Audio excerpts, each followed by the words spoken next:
নলবাৰীত আল্ট্ৰাবাছৰ আৰ্হিত ভেলাঘৰ নিৰ্মাণ পুহ আৰু মাঘৰ সংক্ৰান্তিৰ দিনা ভোগালী বিহু বা মাঘ বিহু পালন কৰা হয়। কৃষকসকলে খেতি চপাই ভঁৰাল উপচাই ৰাখে বাবে এই বিহু ভোগালী বিহু ৰূপে প্ৰচলিত। মাঘ বিহুৰ মূল আকৰ্ষণ হ'ল মেজি পোৰা।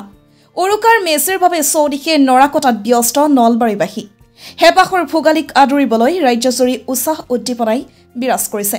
ব্যস্ততাৰ যেন অন্ত নাই জীয়াৰী বোৱাৰীসকলৰ।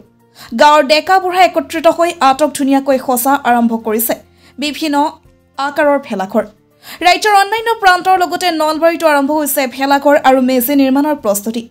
ইতিমধ্যে ভেলাঘৰ আৰু মেজিৰ বাবে নৰা কটাত ব্যস্ত হৈ পৰিছে চহা লোকসকল। কেৱল মাত্ৰ নৰাৰে মেজি আৰু ভেলাঘৰ নিৰ্মাণৰ পৰম্পৰা চলি আহিছে নলবাৰীত।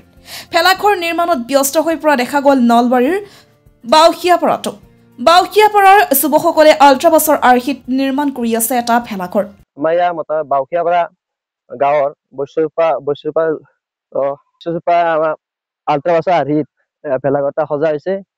অইন বুলিও আমি নাও বনাইছিলো, এইবাৰ আল্ট্ৰাবাছ আৰ্হিত ভেলাঘৰ এটা সাজিছো গোটেইকেইটা লগ লাগি। মোটামুটি ডিচেম্বৰ 22 তাৰিখৰ মানৰ পৰা বনোৱা হৈছে। সম্পূৰ্ণ এতিয়া হোৱা নাই আৰু 2-4 দিনৰ পিছত সম্পূৰ্ণ হৈ যাব। ইয়াৰ পূৰ্বেও গাঁওখনৰ যুৱকসকলে নিৰ্মাণ কৰিছিল বৃহৎ আকাৰৰ নৌকা অট্টালিকা। উঠি অহা প্ৰজন্মৰ মাজত ভোগালী বিহুক উজ্জীৱিত কৰি ৰাখিবলৈ এনে প্ৰয়াস কৰাৰ কথাও স্থানীয় লোকসকলে উল্লেখ কৰে। বাউসীয়াপাৰা গাঁৱৰ বৈশ্যচুপাৰ যুৱকসকলে লগ লাগি আল্ট্ৰা টাইপৰ বাছ এখন বনাইছে। গাঁৱৰ ৰাইজ চবেই আছে, আমাৰ বয়োজ্যেষ্ঠসকলেও তেখেতসকলক কাম কাজত উৎসাহিত কৰিছো।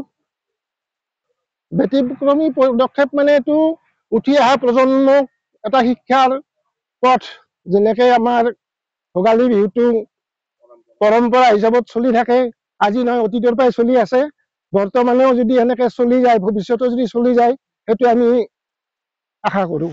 News desk report, Assam voice.